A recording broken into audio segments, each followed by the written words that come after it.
અહેમદાબાદ મિત્ર ન્યૂઝમાં આપનું સ્વાગત છે। સુરતના પાલ સ્થિત આરટીઓ કચેરીના રેકોર્ડ રૂમમાં જમા રહેલી જૂની સ્માર્ટ કાર્ડવાળી આરસી બુક ચોરી કરી તેનો દુરુપયોગ કરી તેની નકલી આરસી બુક બનાવીને લોકોને ગાડીઓ વેચવાના કૌભાંડનો સુરત ક્રાઇમ બ્રાન્ચની ટીમે પર્દાફાશ કર્યો છે। પોલીસે આરટીઓ એજન્ટ સહિત 5 લોકોની ધરપકડ કરી છે અને આ મામલે વધુ તપાસ હાથ ધરી છે। સુરત ક્રાઇમ બ્રાન્ચ દ્વારા આરટીઓ કચેરીના રેકોર્ડ રૂમમાં જમા રહેલી જૂની સ્માર્ટ કાર્ડવાળી આરસી બુક ચોરી કરી તેની નકલી આરસી બુક બનાવીને લોકોને ગાડીઓ વેચવાના કૌભાંડનો પર્દાફાશ કર્યો છે।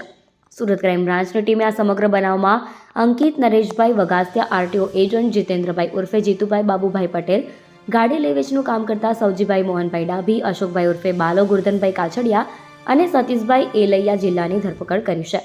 પોલીસે સ્માર્ટ કાર્ડવાળી આરસી બુક નંગ 370, કોમ્પ્યુટર પ્રિન્ટર 1 નંગ, કાર્ટીસ 3 નંગ, કોરા સ્માર્ટ કાર્ડ 100નું 1 નંગ બંડલ, રબર સ્ટેમ્પ 15 નંગ, શાહી પેડ 1 નંગ, 2 મોબાઈલ ફોન મળી 92,610 રૂપિયાનો મુદ્દામાલ જપ્ત કર્યો છે। સુરત ક્રાઇમ બ્રાન્ચ દ્વારા હાલ આ સમગ્ર મામલે પાલ આરટીઓ ખાતે ખરાઈ કરાવતા આરોપી પાસેથી મળી આવેલી સ્માર્ટ કાર્ડવાળી આરસી બુક તેઓના રેકોર્ડ રૂમમાંથી ચોરી થઈ હોવાનું બહાર આવતા આ મામલે ગુનો દાખલ કરી આ સમગ્ર કૌભાંડ મામલે વધુ તપાસ હાથ ધરાઈ છે। અહેમદાબાદ મિત્ર ન્યૂઝની યુટ્યુબ ચેનલને સબસ્ક્રાઇબ કરો અને બેલ આઇકોન જરૂરથી દબાવો, જેથી દરેક મહત્ત્વના વિડીયોની નોટિફિકેશન તમને મળતી રહે।